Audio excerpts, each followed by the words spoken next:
So the key items we will cover today are the tools and the resources for CaFÉ administrators considering postponing or canceling their events due to COVID-19. We'll go over the resources that we put together. And I will also then answer the questions submitted about the call setup process, jury administration process, and the call finalizing process. Those are the three categories that questions were submitted under. So we'll start by going over the resources we put together for CaFÉ admins during the coronavirus or COVID-19 pandemic that we are unfortunately in right now. You may have already received an email from us with this blog post, which I will show you here, which includes information about a refund policy and any tools you may find useful in CaFÉ. I will post this in the chat window now as well, just if you want to pull it up for your own resource right now. So there is the link to the blog that I'm showing you right now. So about cancellations and refunds, some of you are wondering about our refund and policy for processing refunds in the event you have to cancel your call or your exhibition. At this time, we are maintaining our existing entry refund policy, which is that you as the call sponsor are responsible for issuing refunds to artists with the revenue we remit to you each month. As for past, current, and future calls, the existing non-refundable CaFÉ service fees are also applicable. That being said, just reach out to us and we're happy to help. And if there's a way that we can use your call for next year or something like that, depending where you are, we're taking those on a case-by-case basis. So yeah, please reach out to us if you think or know you have to cancel, postpone, or delay your event. Not only will it help us gauge the impact of our community and help inform artists who are contacting us, it will help us best to assist you in the process. Depending on where you are in the call process, we will help you take the necessary steps. This post also includes a checklist for what you need to do if you need to cancel or postpone or delay your event. There's some things in the call editor that we request that you do. And it will also show you here the checklist of how to communicate your new plans with the artists who applied to your call. This document also shows you some suggestions we have that we put together if you need to create a different plan for your exhibition. And then as well, we provided some resources from the arts community.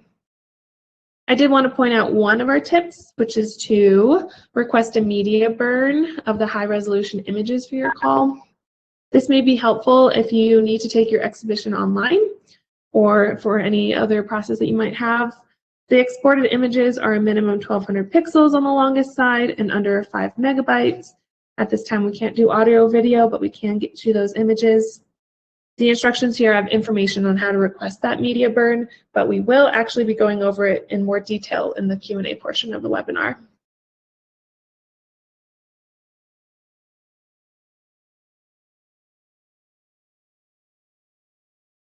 You'll now go over the processes to the questions submitted for our Q&A portion. There are three main areas that we'll talk about, which is the call setup process, the jury process, and finalizing the jury and the call. So let's jump right into those. Log into local admin here. So this is what you'll be seeing. First question comes from Joseph Brewer of the Stamp School of Art and Design. Thank you, Joseph, for submitting your questions.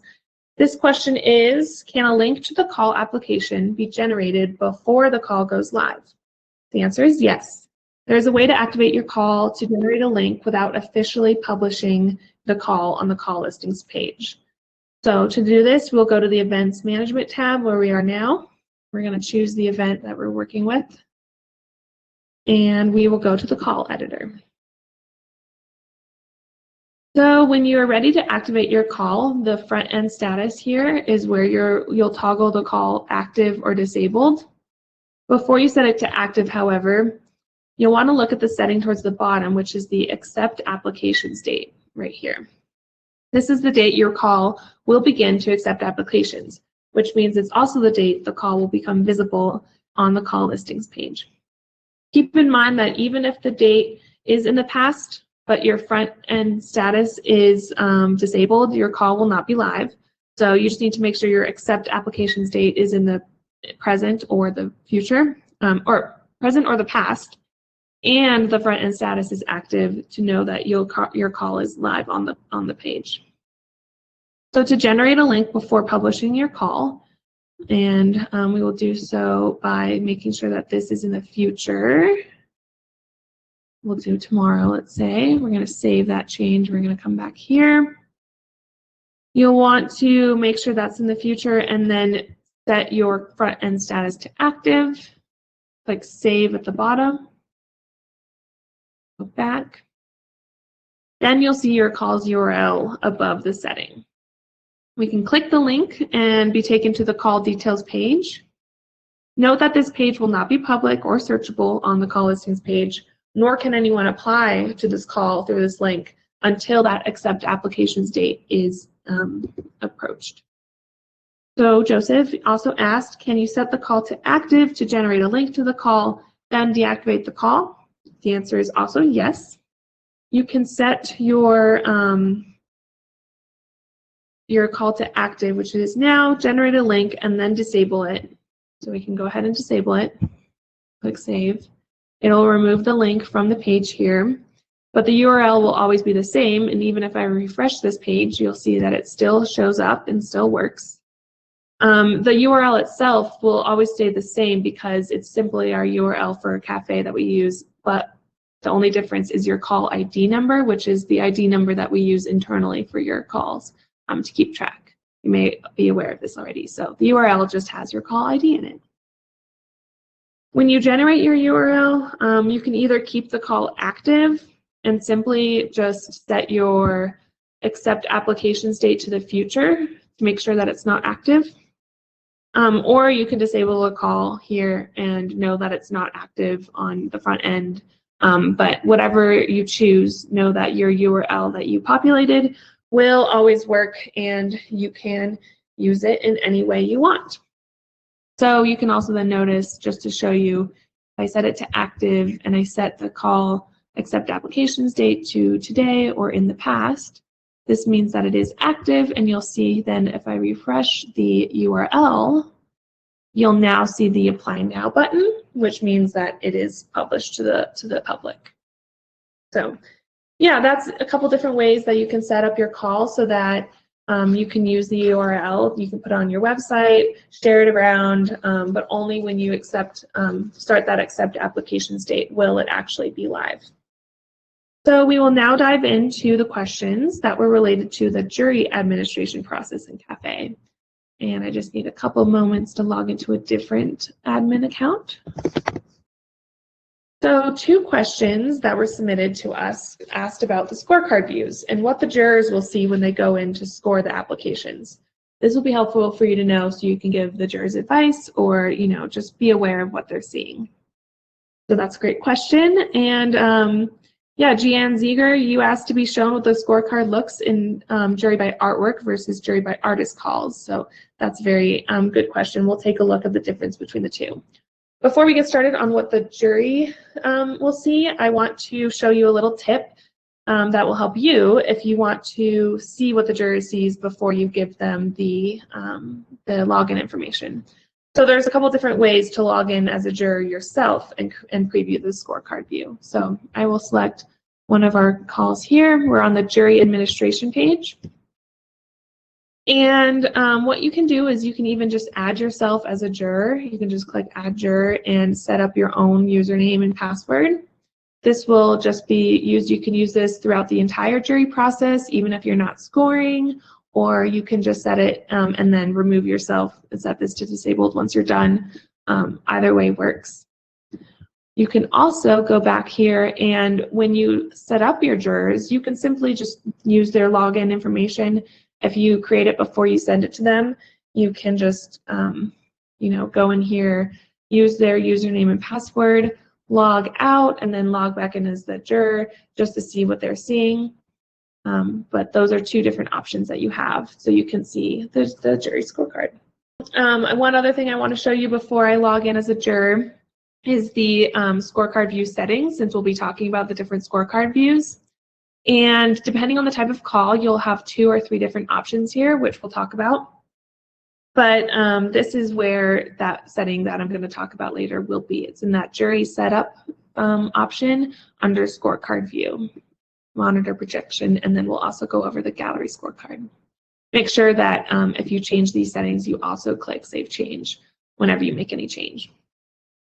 All right, now let's look at what the juror sees. So I'm going to log out, and I'm going to log in as a juror.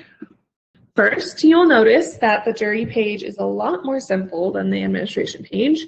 The list of calls are just right here that they're active and given access to in this drop-down menu.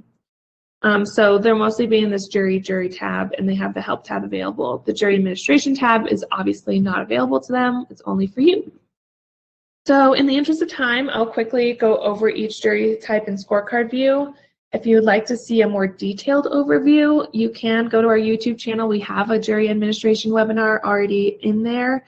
Or you can also go to that help tab here, and there's some guides on the jury guide for jurors and then the jury administration guide. Those kind of give you a little more detailed explanation, but I will quickly go over what they look like here. So we'll start by a call that is set up as jury by artist.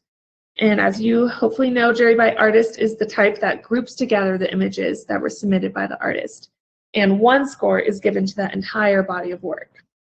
Jury by artist has two scorecard options, projection and monitor, which I showed you on the jury admin page under Scorecard View. And let's start by looking at a jury by artist with a projection scorecard. So projection scorecard lists the applications, 20 per page, on a white background.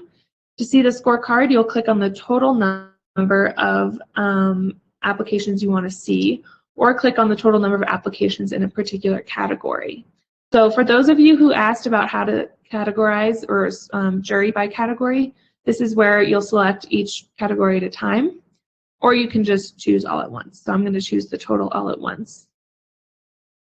This will bring us to the projection scorecard. As you can see, these ones list one scorecard at a time, one after another, and they're on a white background. If you click on View Questions and Answers, you'll be pulled to a separate tab with the custom form questions. This one didn't have many, just the resume. If you click on the thumbnail images, you will see the enlarged photo, and if you click on the eye, you can see the artist, the artwork details that the artist submitted. And you can just, that's a separate tab. You can also click to the next one for the same. This will show you just the group of images for that one artist. And then you can go back and you can score the scorecard and make any comments for this application, which is grouped together by images. So once the juror goes through one by one on this page, which will show 20 at a time, bottom, they will just make sure that they click Update Scores. This will save the scores, and then they can either update and then go to the next group of 20 artists if there are any more, or just go to Update Scores and return to go back to their scorecard main page. So that's projection. Now we'll look at monitor view. Go to this call that is set up as monitor. And this is still just a jury by artist call. And this one comes with its own set of options for the juror. First, the juror can select Preview Scorecard, click on the total, and a pop-up window of the already enlarged images will appear. And they can see the artwork details. And this just makes them available to skip through all of the different artwork images for all of the artists. It won't show any application information. So that's preview, so it's just a preview. Thumbnail scorecard here is the most common one for monitor. It will pull up a pop-up window of the scorecard, just kind of like how you saw in projection, but instead it's on a black background and it's in a pop-up window.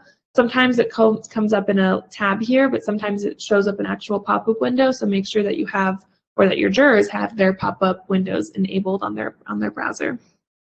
So again, same here, you can click on View Questions and Answers. You can read everything that was submitted, score it, click on the enlarged images, details, that's a separate one. And then they can just score, comment, and then click Save the Score to go to the next one.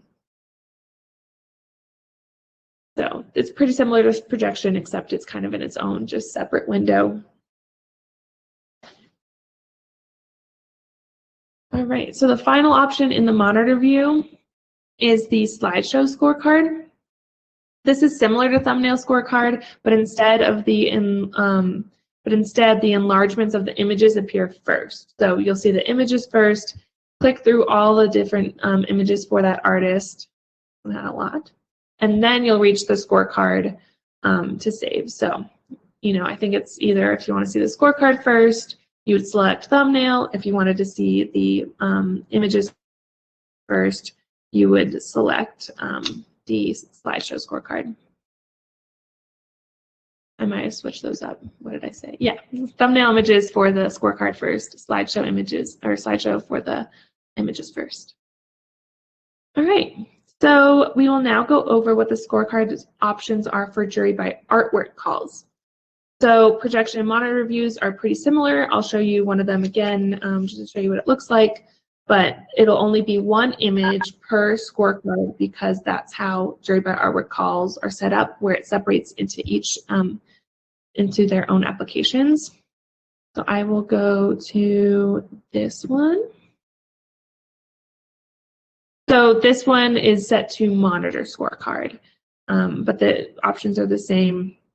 I'm just going to quickly show you here that there's just only one image for the jury by artwork call. And if I save the score and go to the next one, you'll see it just changes the image submitted by the same artist. This particular call is sorted by artist last name, which is why this artist submitted multiple images, but they have their own scorecards and they're sorted next to each other. You can let us know if you need to resort your scorecard by random or by application ID. There's a few options there. And yeah, so that's what it looks like for monitor. And it's honestly the same for projection. I won't show it just because it's exact same, except it's on a white background and they're listed one after the other, 20 per page. I will now go over our third and final scorecard option for that is available for jury by artwork calls only. So this is the gallery view, and I will go to this call to show you it. So as you can see, we have gallery scorecard. It's only available to jury by artwork calls because you're just assigning one score to one image. It won't be possible to set up for a jury by artist because of how it's set up here, where you have each thumbnail images and a score for each image. And these will show up as 20 per page.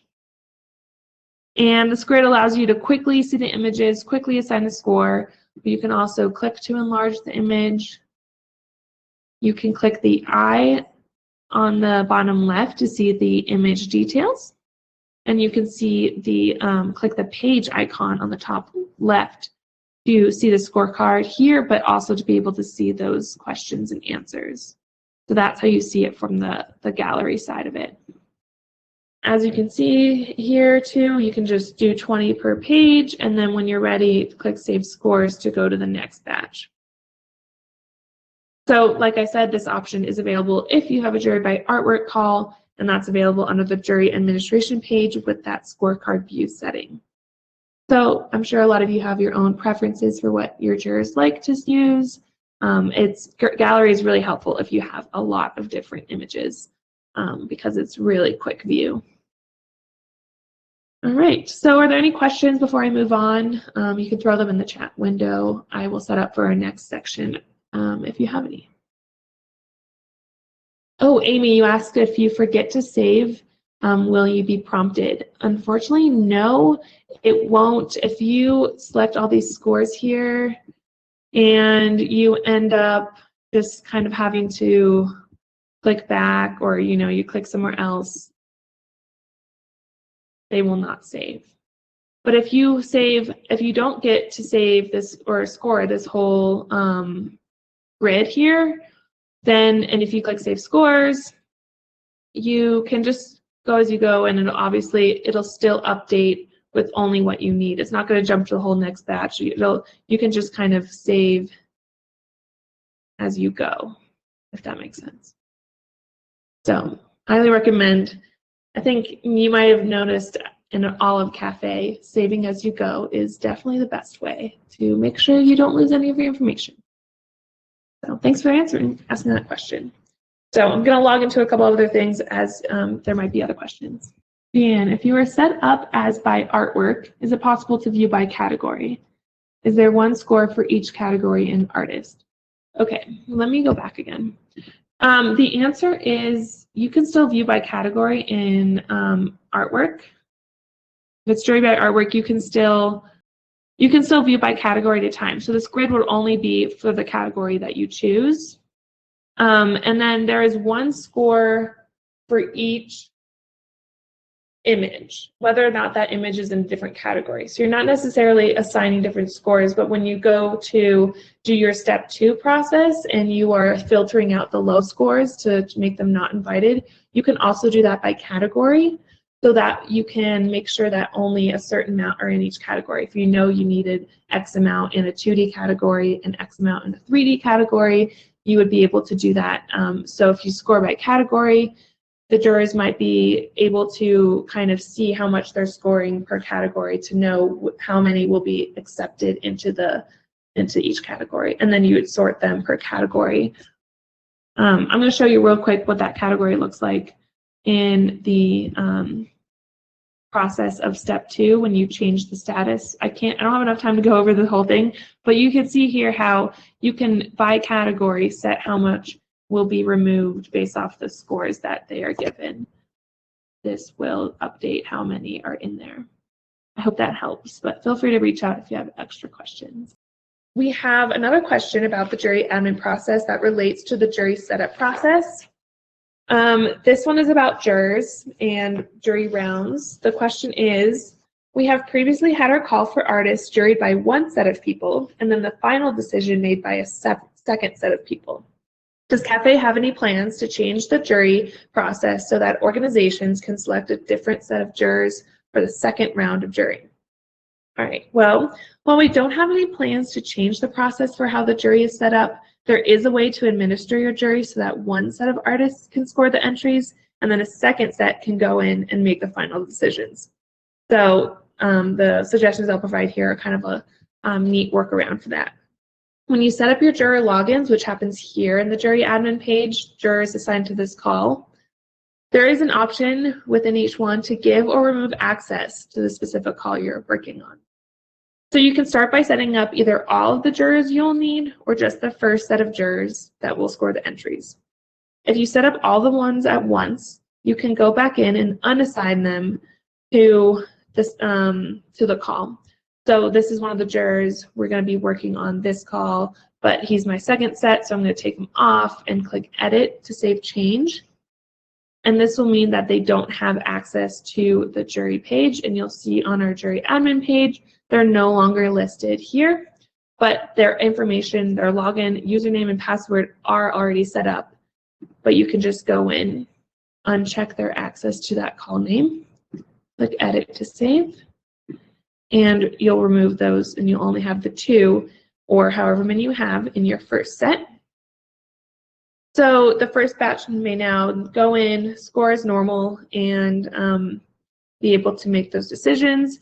Maybe in between the first and second sets, you do change the app status and you remove some of them to be not invited, and then you have your final batch ready for the second batch of jurors. So when you're ready to switch to the second set, you can unassign the first set, just how we did before. And this is more if you know that you might need, just to make things easier on the jurors and have them know that they don't have access anymore. Or you can leave them reassigned, it's up to you. And then to reassign that first set, or to reassign the second set of jurors that you want to give access to for the final decisions, you'll go to Events and Jurors, and this is where all the jurors you'll have ever added to a call will be available to you. And you can go back in and reassign these jurors to the call. So I think we had that one. Let's just say that this one was in our second set. And then if you go back, your set of 2 jurors for the second round are in here. and they'll be ready to score and make those final decisions. Like I said, in between the first and second set, you might want to filter out some of the change app status, make sure that everyone is in the receive status that is still in the running. And then you might also consider changing your round before the second set goes in there. You can change it to, in the second step here, change to round 2 and click save. This means that if you're in round 2, the scores are kind of cleared out and the new jurors don't really have access to see that, but it kind of will help you in the long run because you can see what jurors scored in the first round and what scores they gave, and then you'll be able to see under a second round what the new scores or the final decisions or whichever are made. So you can either create all the jury logins at once and then go back and unassign the second set to wait until they're ready. Or you can set up the first set here, and then when they're done, go in, unassign them, and then come back here and just add the new set. If you haven't already set up their login information, you can just add them when they're ready to go in there and score. So depending on your organization process, those are the 2 options. I will now answer some questions about finalizing the jury process and getting everything ready after you've invited your group of artists. As you know, when your jurors have scored the entries and the final selections are made, the applications should be in the invited and not invited status. For this demo call here, we have 1 in each just to show you, but ideally you'd have 0 in received when you're done jurying, and a part would be in invited and everyone else would be in not invited. And then this is the time when you would go into your advanced communication tab and notify the invited and non-invited artists of their status. Once those notifications are sent, then you are ready to set your jury status to complete. So one question we did have submitted to us was, can you show us what the artist sees in their profile when the jury is complete and the call is closed? And that is a good question. So I will go to our demo artist here, log in. And the call we'll be looking at is the one on the bottom here. So as you can see, when the artist sees their application is submitted to the call and the jury status is set to in progress, even if you've already sent them a notification email, they won't be able to see the status of their application in their My CaFÉ entries page. They will simply see the status as jury round, whichever, in progress. When you set your jury status to complete, which I will do here, click Save Change. And if I refresh this page, you will see that the artist may now see the status of each of their pieces. You will also notice that for any not invited work, they will be able at this point to archive their application. For their invited work, however, they are not able to archive yet. This is because this is another setting that will allow invited artists to archive their entries, which I will show you.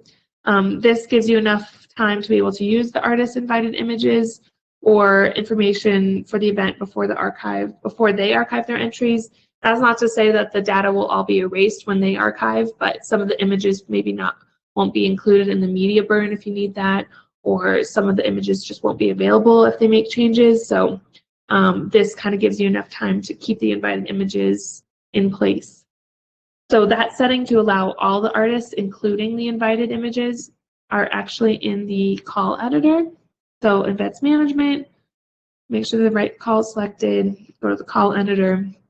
And under the event information tab here, you will see the disable only when jury is complete setting.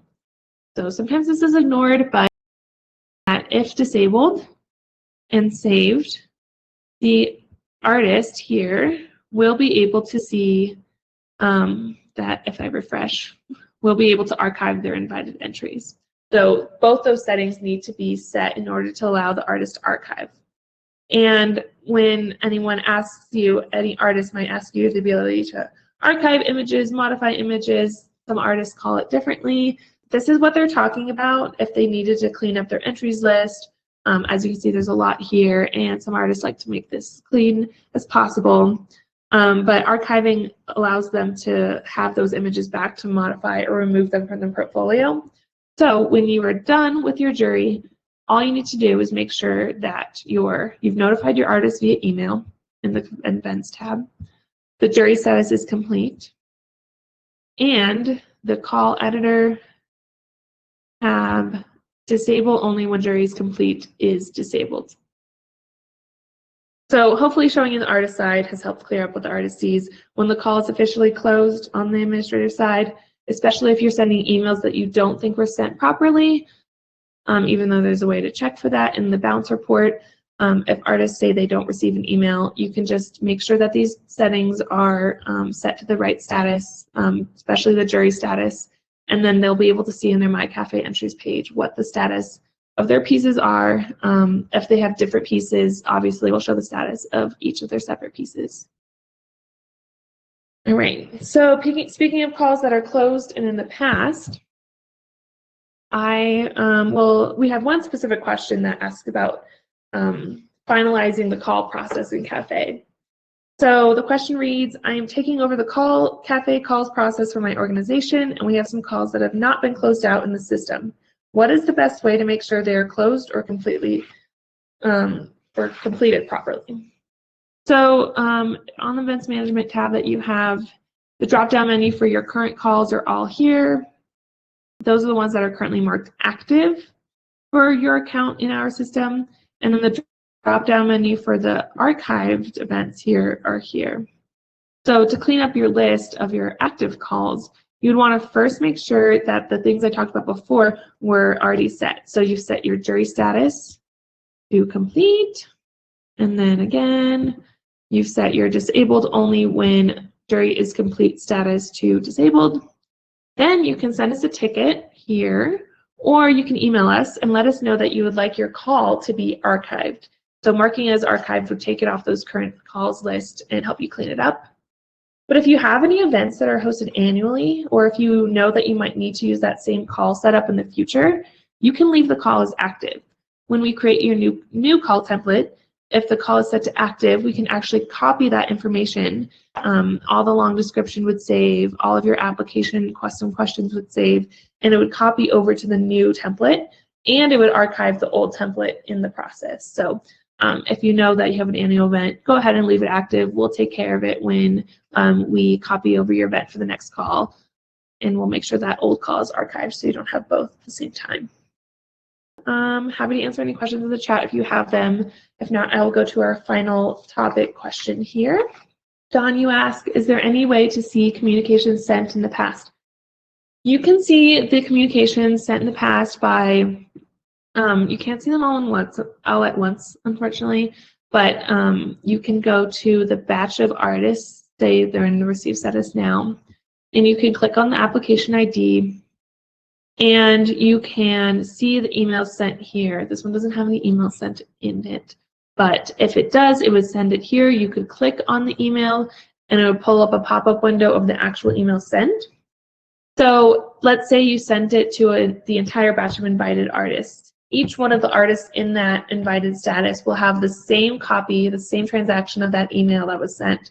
So you only really just need to look at the one email sent for just whatever artist. You can just pick an artist and we'll show you if they're in the invited status. This was the email that was sent to all the artists in the invited status. So at this time, we have maybe suggestions. I think we do in future iterations of CaFÉ to be able to see past emails all at once, but at this time there's not available to see them all listed, and that's just the way that this is set up. But you can see the emails in the artist page of the application depending on which status. So if you know you sent it to a not invited artist, you would just click on the application ID of that artist and it would show you there. Although we already discussed in the first portion the ability to request and export images of export of all the high-res images for your call, I will go over a couple questions submitted about this topic and show you what this looks like. So first, one administrator asked, is it possible to download artist-submitted images? Once an artist's work is accepted, this would be great to have access to their images. The answer, of course, is yes. You can request access to these images. Simply submit a ticket, or you can send us an email, and request immediate burn. So here you can select type image request. Be sure to indicate in the message here which batch of artists you need images for. For example, you can request all the images from the invited status, accepted, received, etc., or you can ask for all of them. Once you submit the request, we will send you a link to download a zip file of the images. And then a follow-up question to this that was submitted by a different administrator is, when the judging is completed and the final pieces are determined, is it possible to get copies of all the included image files with the artist names included? Yes, when we send you a download link, you'll have the option to include the artist names in the file. While only the last name appears and only appears in the file name itself, this may help you reference the images by artist. So just be sure to let us know here that you want the artist names included. The file name will also include the application ID number if you don't ask for the artist names, so that will be helpful anyway. But if you are doing a blind jury or you know that you definitely don't need the artist names included, be sure to let us know. Usually when we do a media burn, we default to include the names. But if you are doing it for a jury process and you don't want the names, please make sure to let us know in the message here. I have set up an example to show you what this download process looks like. I will go into the email that you will most likely see. This is one that will be sent from one of the CaFÉ support team members. And it will include instructions about it, and it will also kind of show you here that the expiration date is here, and it's usually about 5 or 6 days, and that the download link will expire after 3 downloads. And 3 downloads means 3 clicks to this link right here, which I will click in a minute. But just be mindful of that expiration date. And if you're sending this email to other team members of yours or colleagues, this link, no matter how many people get it, can only be downloaded, can only be clicked and downloaded 3 times, or else it'll expire. And if you run out of clicks, you can let us know and request another one, but just be mindful that CaFÉ only allows us to do the download burn 3 times per call.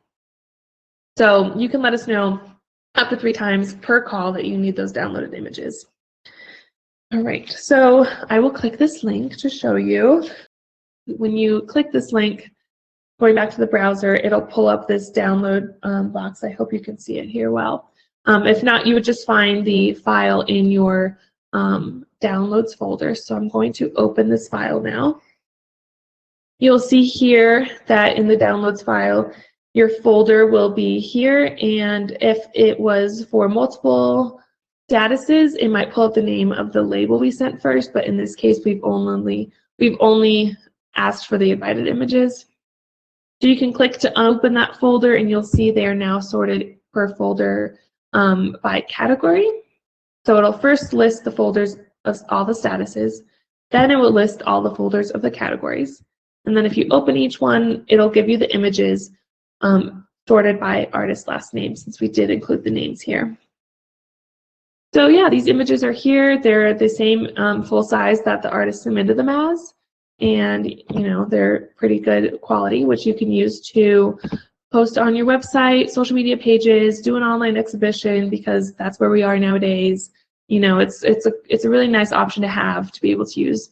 And in regular times, people use them for catalogs or just anything. Sometimes admins like to take their jury process offline and have these high-res images available. So these are those options you have.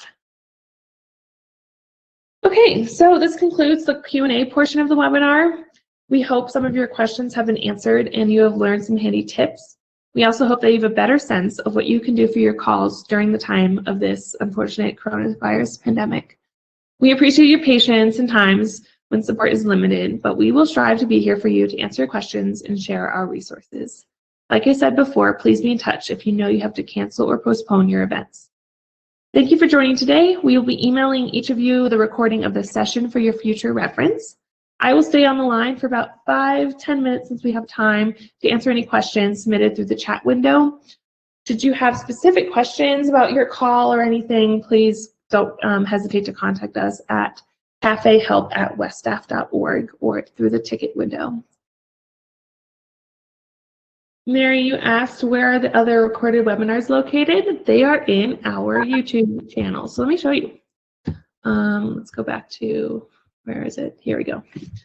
So if you go to YouTube, we have a CaFÉ channel, which is here. So it's just the name of it's CaFÉ. So if you search CaFÉ, you'll find us. And we have all the different webinars that we previously hosted. So we have a lot of them, all the different topics. And last month's webinar about application statuses will be available hopefully next week on YouTube. And then this one will then in a few weeks be available as well for your reference. And we'll send them out to you since you've RSVP'd. Is there a way to check to see if you've set the jury into motion? Don, by into motion, do you mean in progress, like the jury all has access to it? Is that what you mean? It's okay. It's usually up to you to decide when your jury process begins. But in order to officially start your jury process, you would do that from the jury administration page, and that's when you originally start it. It should be a not yet started. You then go through and add your jurors. And then when they're all ready to go, you've sent their login information. I mean, this process can happen before or after you do this. But when you're officially ready to start and set your jury in motion, you would set your jury status to in progress, and you would save it. And this would make sure, okay, all of the applications are in the receive status and available here. Then jury is in progress and they're ready to go. All of the jurors that you've assigned would have access and can be able to see the jury scorecard from that point. And then the other way that I mentioned before for the tip to make sure that the jury has access is just to add yourself as a juror or log in as one of your jurors that you set up. Then you'll be able to see, okay, yeah, I can see that they have access to the call and they're ready to go. Hey Don, some of our jurors are from the past. Do they use the old login info? They can use the old login info. If you have jurors signed up from previous calls, as long as they're ones that were set up through your own account, they're not like logged in as a separate, they don't have a login for a different organization, you can go to the events jurors tab and you'll be able to see all of them here. Now, some of them might be disabled, which if you click show disabled, it will show them here. So these might be really old accounts, but you can always go in here, click edit, and then reactivate their account. You can also let us know. We have access to be able to re-enable old jurors accounts. So some people like to make sure that their old accounts are still usable, or sometimes people just add them brand new and they just use a new username. The system won't allow you to duplicate usernames, so it suggests a different one, but definitely, yeah, you can definitely make sure if they're in the same organization. You would also make sure that they would, like, you could deactivate access to their old calls and you could reactivate for the new ones here. So that's an option there.